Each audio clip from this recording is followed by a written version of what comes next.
Kupitia agano lake msikilizaji wa 107.7 Baraka FM Radio, sauti ya matumaini na ukombozi, popote pale ulipo, kwa jioni hii ya leo, karibu sana katika kipindi cha madhabahu, kipindi ambacho kinakujia siku ya Jumatano kuanzia saa 11 jioni. Mungu akubariki sana popote pale ulipo kwa jioni hii ya leo. Langu jina ni Mani Nyigulile, tutakuwa pamoja toka hivi sasa mpaka hapo saa 1 za jioni. Lakini kumbuka tu kwamba leo niko na mwalimu Mwaikambo, tutazungumza kuhusiana na mbaraka kutoka kwa wazazi. Kuna siku tulifundisha sana hili somo, lakini kwa siku ya leo tutafundisha na baadaye nitakuruhusu kwa ajili ya kuweza kupiga simu kupitia namba 0752 107 107. 0752 107 ni namba ambayo nitakuruhusu kwa ajili ya kuweza kupiga simu baadaye kidogo baada ya kupata hili somo. Lakini namba ya kutuma ujumbe mfupi wa maneno ni 0756 051 330. 0756 051 330. Hii ni namba ya kutuma ujumbe mfupi wa maneno. Baadaye kidogo nitakapokuruhusu kwa ajili ya kuweza kutuma ujumbe mfupi, lakini pia na kupiga simu. Basi moja kwa moja bila kupoteza muda kwa wakati huu, ni mkaribishe mwalimu Mwaikambo tuweze kuzungumza na kufundishana ama kugawana maarifa kuhusiana na baraka kutoka kwa wazazi. Mwalimu. Naam. Kama ni zile amri za Mungu zinasema waheshimu baba yako na mama yako.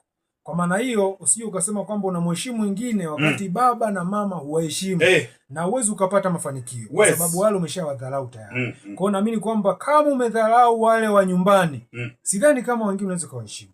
Alafu kwa dharau wazazi umemdharau Mungu. Unakuwa umemdharau Mungu kwa sababu naamini kwamba wazazi wako ndio Mungu wako wa pili, si ndio?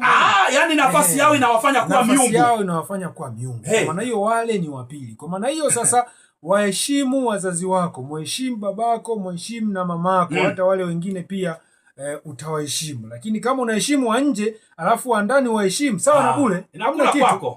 Sawa na kitu, hamna kitu. Yani wewe tayari unaanguko. Kwa sababu unakuta kwamba mtu katoka nyumbani kaelekea sehemu labda mkoa mwingine kwa ajili ya kutafuta maisha kwenye swala la utafutaji.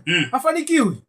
Kila kitu anakifanya aweze kufanikiwa, anafanya hiki afanikiwe, anafanya hiki afanikiwe, lakini kumbe baraka kule hajapewa kutoka nyumbani. Ana vitu alipishana na wazazi. Ana vitu ambavyo alipishana na wazazi. Na baada ya kwenda nyumbani akaombewa vizuri, wazazi wakamwambia basi wameondoa kile kinyongo.